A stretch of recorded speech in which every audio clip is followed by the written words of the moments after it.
여러분 안녕하십니까? 오늘 또 참으로 좋은 날입니다. 하나님의 기쁨으로 채워주시기 바랍니다.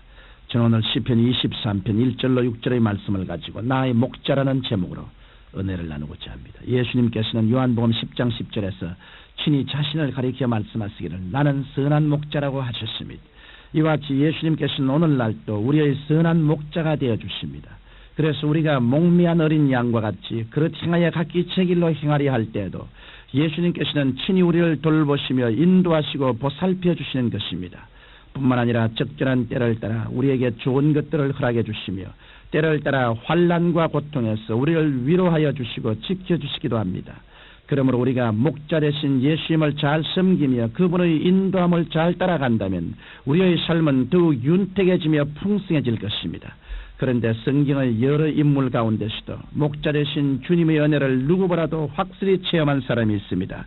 그가 바로 다윗입니다. 그는 왕이 되기 전에 목동으로 지낼 때의 체험을 통해서 하나님과 깊은 영적 교제를 나누었습니다. 바로 그러한 체험을 토대로 한 신앙 고백과 찬양이 바로 시편 23편입니다. 그러므로 우리는 다윗의 찬양을 통해서 하나님과의 관계를 더욱 깊이 있게 할 수 있으며 아울러 하나님께서 예배해 놓으신 복된 은혜를 받아 누릴 수도 있게 되는 것입니다.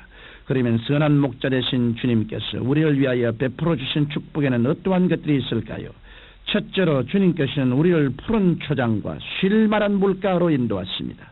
먼저 다윗은 시편 23편 1절에서 여호와는 나의 목자시니 내가 부족함이 없으려다라고 노래했습니다. 이 정도로 다윗은 하나님 안에서 부유의식을 가지고 있었습니다. 다윗은 부족함이 없는 이유에 대해서 하나님께서는 먼저 푸른 초장에 누이시게 하시기 때문이라고 노래했습니다. 목자가 양을 푸른 초장으로 인도해 주면 양은 먹고 쉬고 자고 깨는 문제에 대해 염려하지 않아도 됩니다. 이러므로 우리도 주님을 온전히 따르게 되면 이 세상에서 무엇을 입을까, 무엇을 먹을까, 무엇을 마실까 하는 문제에 대하여 염려를 하지 않아도 되는 것입니다. 왜냐하면 우리의 목자 되신 주님께서 정한 시기를 따라 우리에게 피를 채워주실 것이기 때문입니다. 그러면 다윗이 인도함을 받았던 푸른 초장이란 무엇을 의미할까요? 그것은 바로 예수 그리스도의 십자가를 의미합니다. 예수님께서는 십자가의 보혈을 통하여 그리고 죽으셨다가 부활하신 위대한 능력을 통하여 그리스도인들을 푸른 초장 십자가 밑에 인도해 주시는 것입니다. 그리스도의 십자가 밑 외에는 어느 종교나 어느 의식에 참여한다고 할지라도 결코 푸른 초장을 만날 수는 없을 것입니다. 예수님의 십자가 및 푸른 초장에는 먼저 우리의 일생의 죄에 대한 용서가 있습니다. 죄짓고 불의하여 버림받아야 함에도 불구하고 예수님의 보혈을 의지하기만 하면 예수님께서는 우리의 일생의 죄를 다 청산하여 주시고 하나님 앞에 설 수 있는 자격을 주십니다. 뿐만 아니라 십자가 밑에는 치료가 있습니다. 예수님께서는 우리의 연약함과 질병을 담당하기 위해 십자가에서 피 흘려 주셨습니다. 이러므로 우리가 십자가 밑의 그 푸른 초장에 가면 우리는 약속의 말씀을 통해서 연약함과 질병의 치료를 받을 수 있습니다.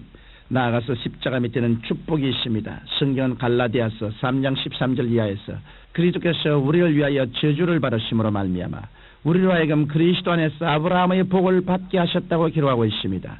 여기에서 아브라함의 축복이란 장소의 축복이요 물질적인 풍요함을 말하며 자손의 축복과 하나님과의 깊은 영적인 교제의 축복을 말합니다. 이것이 바로 우리가 십자가 밑 푸른 초장에 갈 때 얻을 수 있는 축복인 것입니다.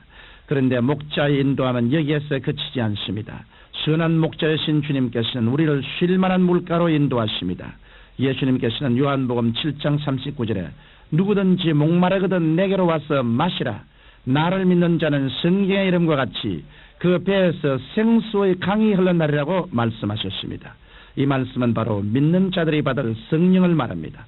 이러므로 우리가 회개하고 십자가 그늘 밑에 나아가면 성령의 생수로 인해 우리 마음속에 믿음, 소망, 사랑이 채워져 진실로 위대한 삶을 살 수 있는 것입니다. 둘째로 주님께서는 지팡이와 막대기로 우리를 지켜주십니다. 우리가 십자가의 푸른 초장에 거한다 하더라도 항상 축복을 받는 것만은 아닙니다.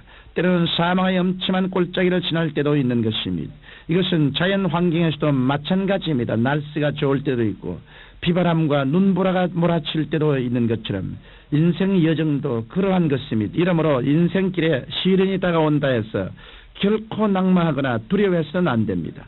왜냐하면 시련이란 숨쉬고 살아있는 사람에게는 누구에게나 다가오는 것이요 또 그리스도인들에게는 비록 어두운 사망의 골짜기에서라도 목자 되시는 주님께서 함께 하시기 때문인 것입니다. 따라서 우리는 어려운 가운데서도 하나님을 사랑하는 자, 곧 그 뜻대로 부르심을 입은 자들에게는 모든 것이 합력하여 선을 이루게 된다는 사실을 알고 해받을 것을 두려워하지 않는 마음의 자세를 갖고 있어야 합니다. 더군다나 주님께서 지팡이와 막대기로 우리의 길을 인도하십니다. 지팡이는 양이 다른 길로 가면 올바른 길로 가도록 이끌어주는 도구입니다. 오늘 성령께서는 우리의 삶에 지팡이가 되어주셔서 하나님께서 예비하신 생명의 길로 우리를 이끌어 주시는 것입니다. 또한 막대기라는 맹수를 막는 도구입니다. 목자는 맹수가 올 때 자기 양이 해를 받지 않도록 막대기로 맹수를 쫓아냅니다. 오늘날 하나님께서는 성도가 마귀에게 해받지 않도록 기적의 막대기로 부하여 주십니다. 이러므로 우리는 하나님께서 성령의 지팡이와 기적의 막대기로 우리를 이끌어 주시고 보호해 주신다는 것을 분명히 알고 환난과 고통의 엄침한 골짜기가 다가올 때라도 부정적인 생각을 하거나 패배적인 태도를 취해서는 안 될 것입니다. 셋째로 주님께서는 원수의 목전에서 우리에게 상을 베풀어 주십니다. 다윗은 시편 23편 5절에서 원수의 목전에서 상을 베푸시는 하나님을 찬양했습니다. 그러면 주님께서 목자가 되실 때 그 어린 양된 성도들의 원수란 누구를 말하는 것일까요?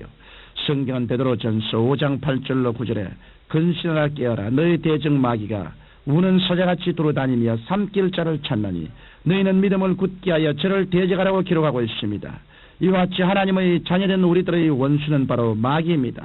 마귀는 우리를 죽이고 도적질하고 멸망시키는 일만 합니다. 그래서 어찌하든지 믿는 성도라도 미혹하여 실족게 하려고 갖은 괴계를 다 부리는 것입니다. 그러나 마귀가 아무리 우리를 삼키려 하여도 우리는 전혀 겁낼 것이 없습니다. 하나님께서 우리를 지키시고 보호하시며 아무런 상함도 없게 하실 것이기 때문입니다. 뿐만 아니라 하나님께서는 원수의 목전에서 우리에게 상을 베푸십니다. 그래서 우리의 생활 가운데 영혼이 잘 때는 잔치상, 범사가 형통하는 잔치상, 강건케 되는 잔치상을 베풀어 주시는 것입니다. 이러므로 우리는 원수가 다가와 조롱할 때 부정적인 태도를 버리고 하나님의 상이 베풀어질 것을 믿으며 하나님께 찬양드리고 감사드려야 합니다. 사랑하는 청취자 여러분, 목자 없는 양이 온전하게 살아갈 수 없는 것처럼 우리도 주님의 도우심이 없이는 성공적인 인생을 살아갈 수 없습니다. 그러나 양이 목자를 따르듯 우리가 주님께 순종하며 따라간다면 우리의 삶은 결코 외롭지 않습니다. 우리의 선한 목자 되신 예수님께서는 우리를 푸른 초장과 쉴만한 물가로 인도해 주십니다. 또한 우리가 사망의 엄침한 골짜기에 있을 때라도 해를 받지 않도록 우리와 함께하여 주시는 것입니다. 이러므로 우리가 선한 목자 되신 예수님을 진실로 믿고 순종하며 따라간다면 우리의 삶은 조금도 부족함이 없을 것입니다. 하나님 아버지, 선한 목자 되신 예수님을 십자가 밑에서 충실하게 믿고 순종하며 따라가는 우리들 되게 도와주옵소서. 예수님 이름으로 기도합니다. 아멘.